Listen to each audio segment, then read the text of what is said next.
باللہ من الشیطان الرجیم بسم اللہ الرحمن الرحیم ادخلوا ابواب جہنم خالدین فیہا، تم جہنم کے دروازوں میں داخل ہو جاؤ، اس میں ہمیشہ ہی رہو گے۔ فبئس مثوی المتکبرین، پس برا ہے ٹھکانہ تکبر کرنے والوں کا۔ فاصبر ان وعد اللہ حق، پس آپ صبر کیجئے، بے شک اللہ کا وعدہ سچا ہے۔ فإما نرینک بعض الذی نعدہم، پس اگر ہم آپ کو دکھا دیں بعض وہ چیزیں جن کا ہم ان سے وعدہ کرتے ہیں، او نتوفینک، یا ہم آپ کو فوت کر لیں، فإلینا یرجعون، ہماری طرف ہی ان کا لوٹنا ہے۔ وَلَقَدْ أَرْسَلْنَا رُسُلًا مِّن قَبْلِكَ مِنْهُمْ، تحقیق ہم نے رسول بھیجے آپ سے پہلے انہی میں سے، من قصصنا علیک، ہم نے آپ پر قصے بیان کیے، ومنہم، ان میں سے، من لم نقصص علیک، کچھ کے قصے ہم نے آپ پہ بیان نہیں کیے۔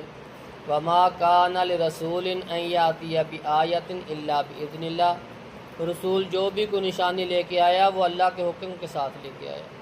فَإِذَا جَاءَ أَمْرُ اللَّهِ، پس جب آ گیا اللہ کا حکم، قضی، فیصلہ کر دیا گیا، بالحق، حق کے ساتھ، وَخَسِرَ هُنَالِكَ الْمُبْطِلُونَ، اور وہی نقصان اٹھایا باطلوں نے۔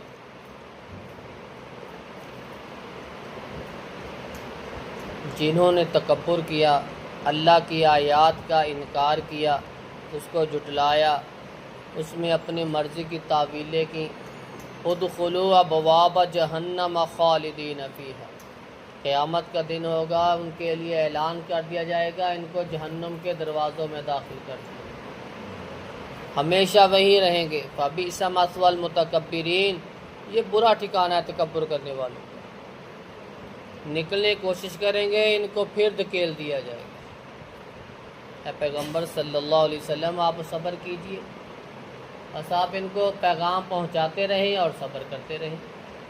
جو اللہ وعدہ کرتا ہے وہ اپنے وعدے کے خلاف نہیں کرتا، اس کا وعدہ سچا ہے۔ یہ قیامت آئے گی، حساب کتاب ہوگا، جنت دوزخ ہوگی، یہ سارے معاملات آئیں گے، بس آپ صبر کیجئے۔ اگر ہم آپ کو دکھا دیں وہ بعض جو اللہ نے وعدہ کیا عذابوں کا، وہ آپ کو کچھ دکھا دیں ہم، یا ہم آپ کو فوت کر لیں، پھر بھی تو ہماری طرف ہی لوٹ کے آنا ہے۔ جتنے بھی ہیں یہ اعتراض کرنے والے، تکبر کرنے والے، انکار کرنے والے، انہوں نے ہماری طرف ہی آنا ہے۔ وہاں قیامت کے دن ہر چیز نکھر کے سامنے آ جائے گی، جو جس نے کیا ہوگا وہ اس کے سامنے ہوگا، وہ خود ہی فیصلہ کر لے گا کہ میں جہنم میں جانے والا ہوں یا جنت میں جانے والا ہوں۔ کفیٰ بنفسک الیوم علیک حسیب، یہ نامہ اعمال پڑھتے جاؤ اور آپ کے لیے یہی کافی ہے حساب و کتاب۔ ہم نے رسول بھیجے آپ سے پہلے، کچھ کے واقعات ہم نے آپ کے اوپر بیان کر دیے، کچھ کے ہم نے نہیں بیان کیے۔ قرآن مجید میں سارے انبیاء کا ذکر نہیں ہے، مخصوص نبیوں کا ذکر ہے، اور کچھ اللہ رب العزت نے آپ صلی اللہ علیہ وسلم پر وحی کی، آپ نے حدیث میں اپنے فرمان کے ذریعے کچھ انبیاء کا ذکر کر دیا، لیکن جتنے بھی آئے ہم نے سب کو نشانیاں دی، سب کو معجزات عطا کیے، لیکن جو وہ معجزات ان کو ملے، نشانیاں ملی، وہ ان کی اپنی مرضی سے نہیں تھی، وہ اللہ کے حکم، اللہ کی طرف سے اللہ حکم دیتا تو ان پہ نشانی ظاہر ہو جائے، معجزہ آ جاتا۔ انبیاء علیہم السلام کے پاس بھی ان چیزوں کا اختیار نہیں تھا، اللہ کی طرف سے یہ نشانیاں، یہ جو معجزات ملے تھے،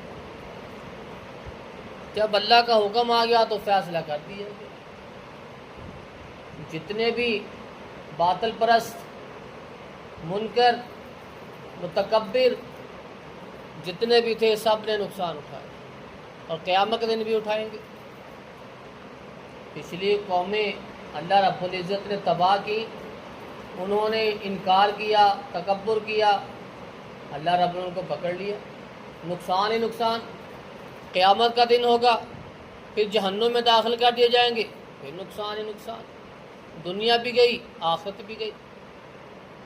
اللہ رب العزت نے یہ قرآن، یہ اللہ رب ہمیں عطا کیا، یہ اس لیے، اس کا مقصد ہے کہ ہم اس کے مطابق زندگی گزاریں۔ اللہ رب العزت سے دعا ہے کہ اللہ رب العزت ہمیں قرآن و سنت کے مطابق زندگی گزارنے کی توفیق عطا فرمائے۔ سبحان ربک رب العزت عما یصفون۔